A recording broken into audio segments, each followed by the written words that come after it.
नमस्कार, मैं हूं अनीशा। स्वागत है आपका जन प्रकाशन न्यूज में।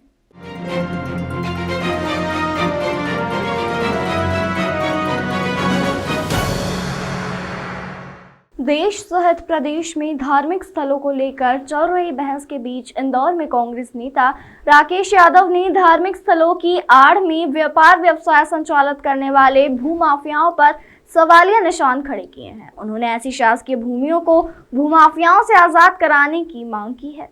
कांग्रेस नेता राकेश यादव का कहना है कि भूमाफिया विभिन्न धार्मिक स्थलों का निर्माण कर शासकीय जमीनों पर व्यवसाय स्थापित कर रहे हैं।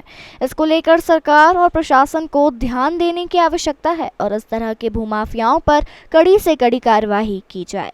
उनका कहना है कि अधिकांश शासकीय जमीनों पर पहले धार्मिक स्थल का निर्माण किया जाता है और ऐसे प्रदेश में करीबन 12 लाख से अधिक धार्मिक स्थल है जहाँ पर भूमाफियाओं द्वारा कब्जा किया जा रहा है। यदि सरकार चाहे तो इन शासकीय जमीनों को रोजगार के लिए भी उपयोग कर सकती है। वहां पर धार्मिक स्थल स्थापित होने के बावजूद भी आसपास दुकानें बनाकर बेरोजगार लोगों को रोजगार दिया जा सकता है। उसमें भी इन जमीनों का उपयोग कर कई हद तक सरकार अपनी नीतियां स्थापित कर सकती है। इसके साथ ही उन्होंने शासकीय जमीन पर अगले 20 सालों तक किसी भी तरह का धार्मिक स्थल बनाने पर प्रतिबंध लगाने की मांग प्रधानमंत्री से की है। देखिए, पूरे देश में लगभग 12 लाख से ज़्यादा अवैध मंदिर, मस्जिद, दरगाह और अनेक धार्मिक स्थल हैं जो सरकारी भूमि पर बने हुए हैं। ना उनका रखरखाव होता है, ना व्यवस्था होती है। मैंने माननीय प्रधानमंत्री जी को पत्र लिखकर और चीफ जस्टिस सुप्रीम कोर्ट को पत्र लिखकर ये मांग की है कि अगले 20 साल तक किसी भी तरह का धार्मिक स्थल बनाने पर पाबंदी लगाई जाए और ख़ास तौर से सरकारी ज़मीन पे तो कोई धार्मिक स्थल बनाने की परमिशन ही नहीं दी जाए, क्योंकि आमतौर पर धार्मिक स्थल का उपयोग ज़मीन पर कब्जा करने के लिए, ज़मीन पर दुकानें बनाने के लिए और अतिक्रमण से बचने के लिए मंदिर, मस्जिद और दरगाह का उपयोग हो रहा है और अनेक स्थानों पर ये देखा जा रहा है।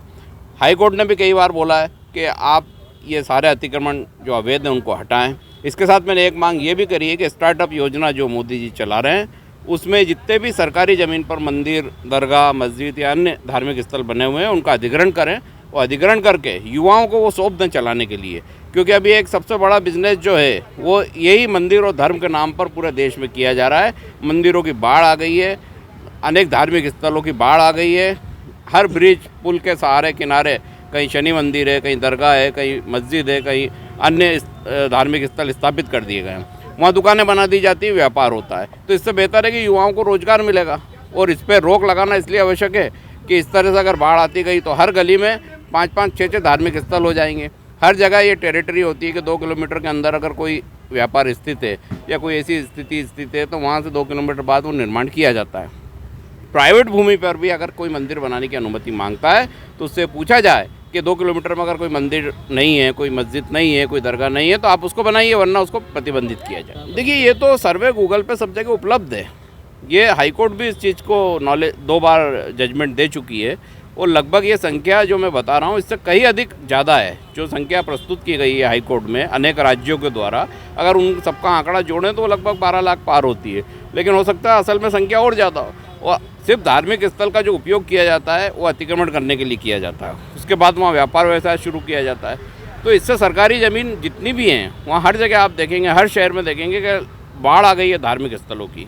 उनका रखरखाव नहीं होता है। जो लोग बनाते हैं जब तक वो जीवित हैं, जब तक वो उससे व्यापार व्यवसाय करते हैं, बाद में वो वीराने जैसे पड़े रहते हैं और उनकी कोई रखरखाव नहीं होता है। उज्जैन में आप देख लें, लाखों मंदिर हैं, किस तरीके से उनका रखरखाव होता है आप जाके देख सकते हैं, उसको शूट कर सकते हैं, आपको खुद असलियत पता है। देश दुनिया की तमाम खबरों के लिए चैनल को लाइक, शेयर और सब्सक्राइब जरूर करें।